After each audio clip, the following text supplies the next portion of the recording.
When I came home after a week-long honeymoon, I heard noises coming from inside the house. I got scared that it might have been burglarized while we were gone. Did you hear that? Maybe there's someone in the house. Should we call the police? I asked my husband, but he didn't seem to be concerned at all. It's all right. He walked into the house as he assured me. I followed him in a haste and found my mother-in-law and sister-in-law inside. I was relieved to see that they were not thieves, but I wonder why they were there. They supposedly offered to take care of the house while we were away, so my husband had given them the key. I thought they were going to leave after we returned. It's going to be dark soon if you don't go home, I urged them. Let us take it easy today. They not only didn't leave, but took over the living room and started to take a shower without permission. I thought they would go the next day. The next morning, they didn't show any sign of it at all. When I came home from work, they were still there. I couldn't take it anymore, so I asked my husband to kick them out. His reply was, We all live together now, so if you don't like it, you get out. He was asking me to leave instead. I said, okay, and left with only the bare necessities in my carry-on case. My name is Izzy. I'm a 29-year-old editor of a magazine. 3 years ago, I met my current husband Alex through a friend. I had hardly been in a relationship before him. I was attracted to his decisive and dependable personality unlike me. He said the love word first, and after 3 years of dating, he proposed to me and we got married. When we were looking around for a new house and a wedding venue, he made everything go smoothly and was very reliable. I enjoyed living with him in our new house, but my mother-in-law Kelly and sister-in-law Joe were my headaches. My father-in-law passed away about 10 years ago. Alex's family consists of Kelly and 27-year-old Joe. I was worried that I wouldn't get along with them. We only had minimal contact with each other before we got married, so I thought we could continue to keep a good distance. However, after we got married, they started bothering me. Kelly called me almost every day. Can you increase my allowance just a little bit? I can't live a decent life with the current amount. Just $200 more is enough. She nagged me. Alex was in charge, so I told her to ask him instead of me. I'm sure you're spending extravagantly. That's why you can't give me more. You're supposed to take good care of your in-law, or karma will bite you. She refused to listen to me and even blamed me for her problem. Other than that, she told me to visit her more and help her with the chores. And as a daughter-in-law, it was polite to send her favorite food every month. While she gave me lectures over the phone, Joe visited me unannounced. When I was cooking dinner, she often came over saying, I was in the neighborhood, so I thought to drop by. Is your dinner ready yet? I'm hungry. Please hurry up and let me eat. She relaxed on the sofa until it was ready, and then left after she ate. I told her numerous times to give me a notice before she came by, and also not to come so often. Don't mind me, I'm just stopping by. You can just feed me whatever. She didn't want to listen to me, and it was useless for me to keep arguing with her. I couldn't be too harsh on her because she was Alex's sister. When I told him that I wasn't happy with Kelly and Joe, he also warned both of them, so I didn't react strongly against them myself. Then, 6 months into our marriage, Alex and I decided to go on a honeymoon, which had been delayed due to our work schedule. The destination was Europe, and we enjoyed ourselves to the fullest and released our daily stress. After a week-long trip without any hiccups, we returned to the house and heard the noises from inside. I got scared that there was a burglar. Did you hear that? Maybe there is someone in the house. Shouldn't we call the police? I asked Alex, but he didn't seem to be concerned at all. It's all right. He walked into the house as he assured me. I hurriedly followed him and found Kelly and Joe. I was relieved to see that they were not thieves, but I wondered why they were in the house. "Oh, you're back. Give me a souvenir now. The bracelet I asked you for. Did you get it?" Of course not. It's too expensive. While I was stunned, the three of them were chatting happily. Why are you guys here? Are you trying to say that our presence is a nuisance? An empty house is an easy target for burglars while you're on vacation. We went out of our way to protect it. You should be grateful. They offered to take care of the house while we were away, so Alex gave them the key. I told him that he should have talked to me about it. He responded that he didn't have time because they came to him at the last minute. What had been done was already done, so I tried to think that the house was safe thanks to them. I took a look around the house and found that every room was messy with their stuff. Joe's clothes were hung in large quantity in the closet, and the rest that didn't fit were piled up on the floor. In the living room, clothes, bags, remote controllers, comic books, and all sorts of things were thrown around, not only on the table, but even on the floor. I was exhausted after my flight, and I was frustrated to clean up all those things. But that wasn't a problem. I thought Kelly and Joe were going to leave after we arrived, but they didn't. "It's going to be dark soon, if you don't go home now," I urged them. "Let us take it easy today."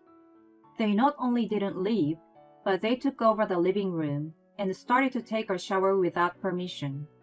They totally made themselves at home. I thought they were going to leave the next day, but there was no sign of it the next morning, and they were still there when I came home from work.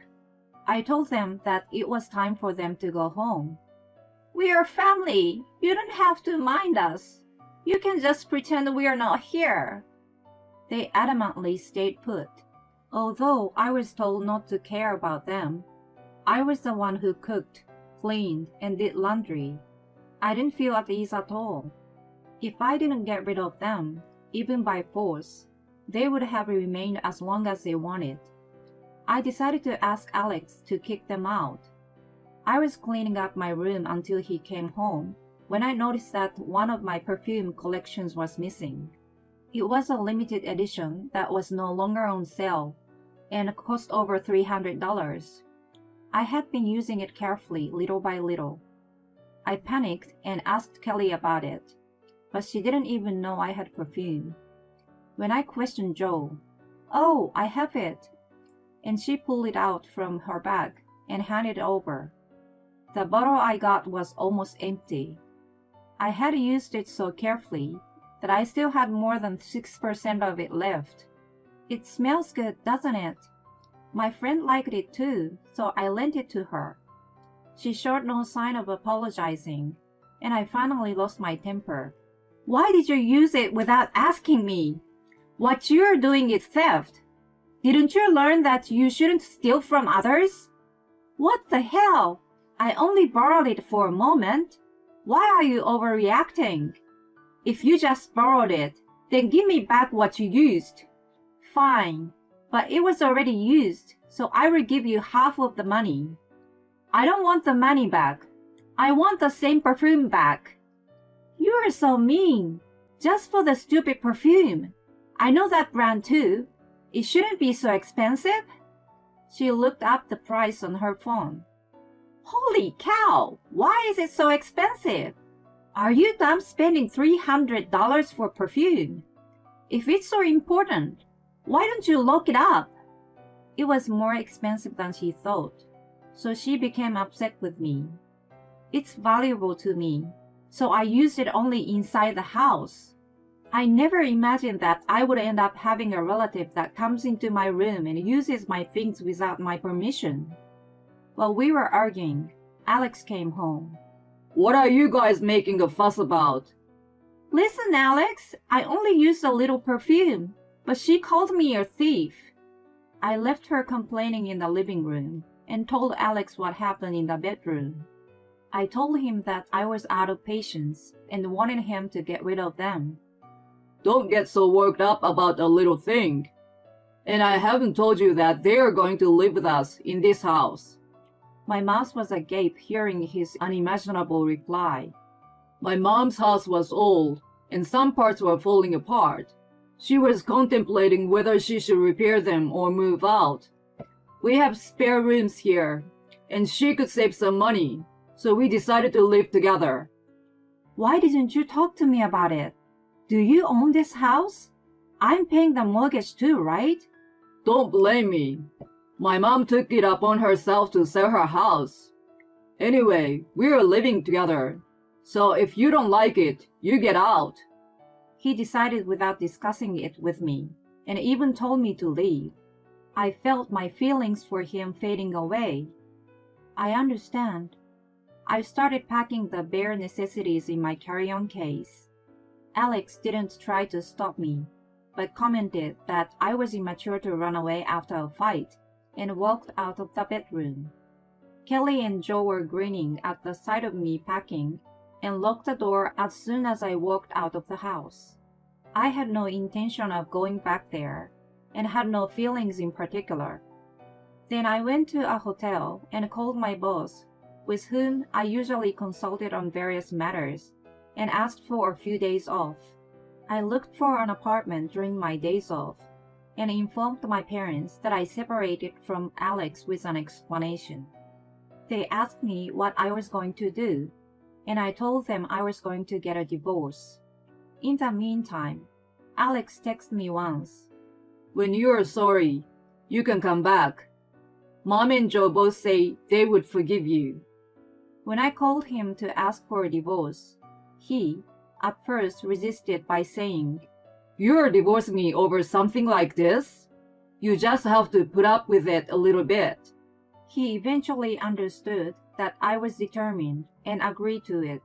From then on, things proceeded smoothly, and the divorce was finalized in 6 months. I wanted to get rid of him ASAP, so we quickly went over the division of property, and I gave the house to him. We had been married for less than a year, and we were divorced. My friends and co-workers were worried about what had happened. If it was all me, I had shrugged them off and hadn't been able to talk about it. This time, I was so over it that I told them the details. They all said, That's impossible. I'm sorry you had to go through that.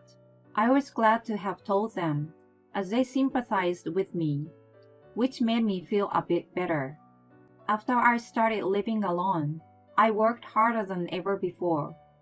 Instead of spending time on chores, I took up 3 times as many projects as usual, and even supported those who were overwhelmed. My boss was concerned about me, but when I became alone, the memories of the hard times popped up in my mind, and I started blaming myself. I was grateful to devote myself to work. While I was submerged in work, Alex called me about 5 months after my divorce. I had left most of my belongings behind when I left the house. I answered the phone, thinking it might be about that. At first, he asked me what I was doing and whether I was living alone. He didn't want to get to the point. I thought it was unusual, as he was the kind of person who got cranky if anyone waffled. I didn't want to waste my time, so I asked him the purpose of his calling. He said he wanted to get back together with me. I had no intention of it, so I said no and tried to hang up the phone. He rushed to stop me. Wait, there's something I hadn't told you yet. What is it? I'm busy, so hurry up. Can you lend me some money? I'm struggling to pay my mortgage. It used to be paid for by both of us, so I knew it must have been hard to bear the burden alone. I also knew it wasn't that much of an amount his salary couldn't cover. He explained that he expected to get a raise a few months ago, but it didn't happen. He was also told that there wouldn't be a chance of it in the future at his current performance. If that was the case, he decided to change jobs. He thought it was going to be easier to find one with better conditions. The reality was that he could only find one that paid less, and he hadn't been able to change jobs yet. Whatever the reason, I didn't want to lend him money. I told him not to call me anymore. You're still single, right? No one will take a not-so-young divorcee. You'd better get back together with me. I simply said, "No thank you," and hung up the phone. I didn't understand why I fell in love with and married him. I was so disappointed in my lack of discernment. After that, not only Alex, but also Kelly and Joe started harassing me many times. I found out from the conversations with them that they believed Alex was making a good income, all because of us buying a new house and having a big wedding. When their allowance wasn't increased, and Alex kept refusing to do so, they thought that I was preventing it. They rejoiced that they could live a comfortable life after I left, but his salary was less than they expected. When they realized that the life they envisioned was disappearing, they called me in panic. They must have thought men were paid more than women, but my salary was higher than his. I wanted to block them all on my phone, but Alex knew where I worked. I was worried he would call me at work or show up at my office, so I tried to answer his call once a few times. He usually complained about Kelly and John spending too much money and he had run out of savings. They started working part-time, but they couldn't make ends meet because they spent it so quickly. It was always about money. I thought if I told him that I didn't have any either, he would stop calling me. I decided to tell him the next time he called. That day, as usual, he said, I need a loan. I don't have any money to pay the mortgage this month. So I responded, Actually, I'm going to resign from my job soon.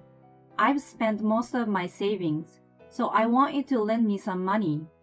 If you think I'm lying, you can ask someone at work. Hearing this, Alex just said, I see, and hung up the phone. Since then, he stopped calling me. When I told my friend about this, she told me Alex's current situation was much more difficult than I had heard. He ended up getting a less paying job, and most of his salary was taken by the mortgage payment. Not only that, Joe had an affair with the manager of her part-time job. His wife found out and filed a civil tort claim against her. In the beginning, Joe claimed that the manager asked her out, and she had no idea he was married. However, based on this exchange of text, she was aware that his wife was pregnant and asked him out. The manager and his wife divorced, and Joe was charged a large amount of compensation. Her friends found out about it, and she lost both her job and friends. Alex's family is paying the mortgage and the debt created by the lawsuit. It's like they live to pay off debt with debt. Kelly supposedly complains that her friends had grandchildren and her kids are still single and poor. Alex whined to his friend that they fight every day. He laments that he's single now, but women don't pay attention to him. He lost weight and looks disheveled. He's looking much older than his age. What woman would want him? A friend rolled her eyes. I told many people why I divorced him, and now this friend is the only one he has. He has no one else to talk to, so he tells her everything. She's the one who introduced us and feels a bit responsible for the outcome.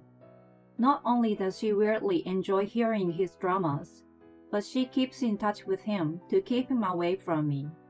As for me, I have recently founded a web magazine with my university friend. I left my job and spent most of my savings to set up the company. It's a small startup, and I have to do a lot of things on my own, but I'm happy to take on new challenges.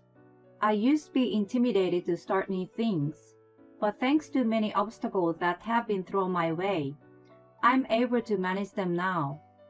And I have a new relationship with a guy I met at work. He respects my feelings and leads me. Thanks to meeting him, I realized that Alex was not the decisive leader, but was just selfish.